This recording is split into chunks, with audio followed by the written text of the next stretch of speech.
欢迎来到巴巴娱乐呀频道，请订阅频道，所以大家不要错过当天最热门的新闻。我们今天的时事通讯包括以下内容：肖战王一博中同框，杨紫为肖战加油，星光大赏照出变换顶流江湖。而2025年爆剧不爆人，只有爆款，没有新一届顶流。来日命运仍然待定。盛典像是一年声势浩大的毕业典礼，也像是明年的预告。在可以批量生产之后，偶像的生存周期正变得越来越短。2025年的造星工业能制造肖战、王一博一样具有持久生命力的偶像吗？2025顶流江湖依旧人来人往，照旧潮起潮落。而今年的星光大赏，既再次成为这个顶流世界的见证礼，也终于完成了肖战、王一博2025年的首次同框，博君一肖 CP 粉圆梦。从红毯秀上的肖战、王一博遭遇的意外巧合，到主持人林海一句新年快乐来日方长，女主持人回复以后会经常见面时，镜头十分搞事的切到了博君一肖的应援灯牌，故事在这里达到第一个高潮。肖战和杨紫合唱一曲《余生请多指教》，一曲终了，杨紫对肖战说了句加油，而后者握拳回应。然后肖战独唱，现场成为一片红海，故事抵达第二个高潮。而整个夜晚最大的高潮，显然是最后的合影时刻，吴亦凡、杨幂、王一博、赵丽颖、杨紫、肖战、迪丽热巴、杨洋8位顶流一字排开。王一博、肖战终于同台同框，虽然中间还隔着杨紫、赵丽颖等女星，但博君一肖粉丝真正的幸福时刻在这里。有网友发现了王一博偷瞄肖战，双人合影也被粉丝 P 出来了。轮到肖战发言时，粉丝现场尖叫几乎掀翻整个屋顶。肖战说自己会继续努力，不辜负大家的支持。对于投入热爱的粉丝们来说，整个夜晚的气氛散发着梦幻味道。而这个夜晚见证的又不只是这对王道 CP 再会，而是整个2025顶流江湖的风云变幻，流量世界车水马龙。而肖战归来还是肖战，姐姐们争奇斗艳，迪丽热巴颜值回春，这趟红毯谁赢了？今年星光盛典红毯的第一名，我选热巴。老实讲，这2年热巴的颜值有点不稳，但越是如此，星光大赏的颜值反击战越是来得猛烈。这晚迪丽热巴的第一套战袍是一件玫瑰刺绣拖尾白纱裙，白皙的皮肤和长裙与头饰的搭配，就像是玫瑰庄园冷艳的公主。虽然现场长裙多少有点拖地，梦幻感相比精修图少了，但不得不说迪丽热巴是镜头下的真美人。但我万万没想到第二套战袍才是绝杀技。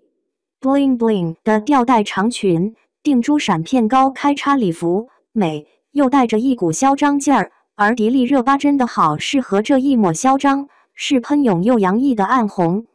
当然这一晚不会是热巴独美，露腰的宋茜看着最冷，女王范也最足，走起来气场真的很强了。杨幂换了2套礼服，2套都可圈可点，个人偏粉色抹胸蛋糕纱裙的造型，依旧是把头发扎成了蝴蝶结的形状，有少女心，似花仙子。唐嫣哪怕在糊掉的图里也还是很美。杨超越今晚穿着淡粉色裙子现身，高跟鞋露长腿，走路的姿势特别有气场。结果在网上一调侃，气场整个垮掉，说自己仙女拖地花苞裙礼服像我想开了表情包，哈哈哈哈哈！你不说大家不觉得，一说全世界都想开了。毛晓彤穿着一身黄色裹胸露肩裙亮相，可以算年底红毯秀个人最佳，尤其签名的那一刻，后背是亮点。同是30而已剧组，江疏影则展现了一场冷艳风。相比红毯的女星战场，男星方面最大的看点，不必多说，是肖战和王一博时隔1年后的再度同场。虽然走红毯的时候，还有粉丝调侃两人隔了个银河系。肖战走的是翩翩绅士风，一身薰衣草色斜金西装，带时尚鸟毯桑实胸针，寸头造型清爽帅气，就是表情太严肃了。肖战，放松一点。有趣的是，签名的时候，肖战甩笔还上了热搜。到了王一博，一套香奈儿女装外套，有帅气王子的既视感，鞋子是亮点。然后到签名时刻，他的签名笔也没水了，潇洒的在背景板上签了个寂寞。反正就是，虽远隔银河系，可是缘，妙不可言。杨紫对肖战说加油，肖战迎粉丝红海，今年有多少名场面？到了现场表演环节，原本最精彩的应该是各家粉丝的 battle 之战。每年都有吃瓜群众在盛典之前就开了投票贴，让大家下注今年是什么海。但到了今年，现场又很奇妙，粉丝们实现了某种奇妙的共融。表演的重头戏落在了余生 CP。杨紫在红毯上造型看起来普通，但到了演唱环节，仙气就出来了。脖子后方的两条丝带随风飘扬，独唱了一个人喜欢一个人。歌曲很甜，结果更甜的是后面，杨紫还在唱，肖战从舞台后面慢慢靠近，然后杨紫一扭头，两人相视一笑，你告诉我这不是偶像剧？接下来就是肖战与杨紫合唱的《余生请多指教》了，看过现场的人都被两人的歌声互动甜到，这对 CP 我所死。一曲唱罢，小猴子下台前还跟肖战说了声加油，肖战握拳回应，在目送他离开。看完我请求余生马上给我开播，要吃更多的糖，立刻马上。要说现场的设计也是很妙，肖战和杨紫合唱一首，再独唱一首，王一博则是独唱新歌《熹微》，对，就是赵丽颖应援说好听的那首。这个段落最震撼的时刻在肖战独唱时来临。肖战的人气有多高？就连现场的支持人都被吓到，红海包围了整个现场。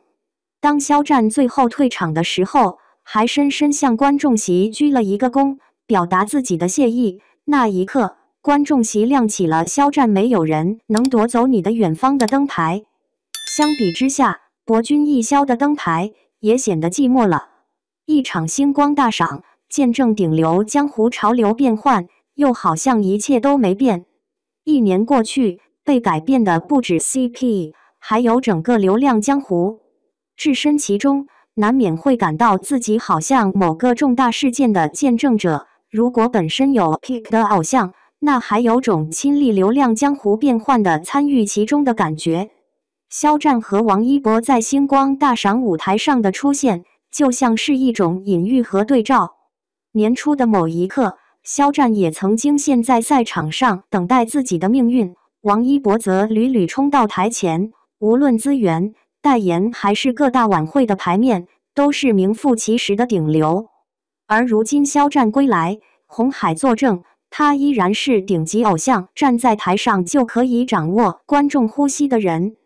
总说变换才是永恒，但有恒久才有变换。例如2025年出生的赵丽颖和2025年出生的唐嫣和杨幂组成了最强85花旦阵容。85花的困境说了这么久，小花来来去去，要超越他们还是很难。这一年宋希平下一站是幸福提升人气也遭遇争议，金鹰女神风波已远，未来还需继续打磨。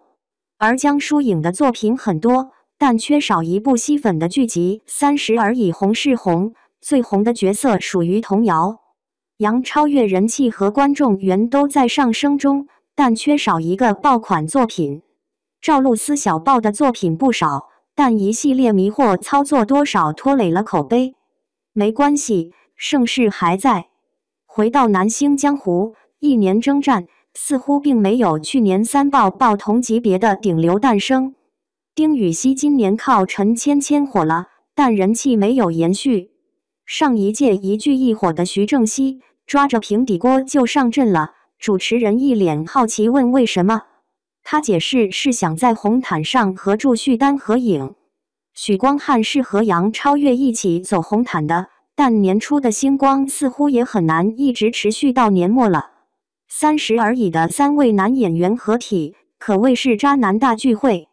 许放炮带着绿茶出场了，海王带上了3叉戟，但这部剧最火的还是女主。于正力捧的徐凯，这次戴着金丝眼睛，有点斯文败类帅哥那味儿了，但他的下一部爆款还在等待中。要说好磕的 CP， 还是罗云熙和陈飞宇。有网友拍到罗云熙在后台帮陈飞宇整理胸针，罗云熙还在后台群访中提及陈飞宇，说两人在杀青后许久未见，表达了彼此的思念。必须说罗云熙实在是太瘦了，瘦到快脱缰，但到了浩一航预计明年6月播出的时候，这部夏日限定大概率令他们人气急升。但现在还要等一等，他们的时刻还没真正到来。至少今年压轴出场的还是有些发腮的吴亦凡，寒风中搓搓手，就以吴亦凡穿风衣还冻得搓手登上热搜。人到中年的质疑再多，即使没有影视剧播出，他还是顶流。同样依旧能打的还有出场的杨洋和没来的鹿晗、李易峰，这些曾经被担心过气的初代顶流，今年一个个凭作品翻身。杨洋新剧没播，但已经被广泛看好。娱乐圈的明星们都在谋求着出路。娱乐圈总是这样，有人蛰伏多年，疏忽之间攀上顶流高峰，有人在人设崩塌的群潮中悄然消失。而在今年的寒冬中，更多人是不断摸索着转型。至少在顶流制造上，2025无法再复制去岁的荣光。回想去年暑期初至《亲爱的》《热爱的》开播，李现一夜爆红，7月现男友成顶流，盛夏8月《陈情令》收割流量，博君一笑横空出世。而2025年爆剧不爆人，只有爆款，没有新一届顶流。来日命运仍然待定，盛典像是一年声势浩大的毕业典礼，也像是明年的预告。在可以批量生产之后，偶像的生存周期正变得越来越短。下一茬的偶像们一边在塌楼元年消失，有些正加速赶往舆论中心。2025年的造星工业能制造肖战、王一博一样具有持久生命力的偶像吗？但对于在这个夜晚投入追星的粉丝来说，这个问题无足轻重。流量时代已不可逆，不管是谁，那个位子总会有人来做。从昔日的神颜偶像派变身戛纳影帝的安东尼奥·班德拉斯在获奖感言里曾说，人们倾向于认为我们生活在红毯上，但在任何一个艺术从业者背后，都有许多牺牲和痛苦。当然，我们有荣耀的夜晚，今晚就是，这是最好的，而最好的还在后面。最好的当然在后面，只是流量不居，没人知道谁是路过，谁才是永恒。而对于粉丝们来说，曾经为所热爱的偶像热烈燃烧过，就已足够。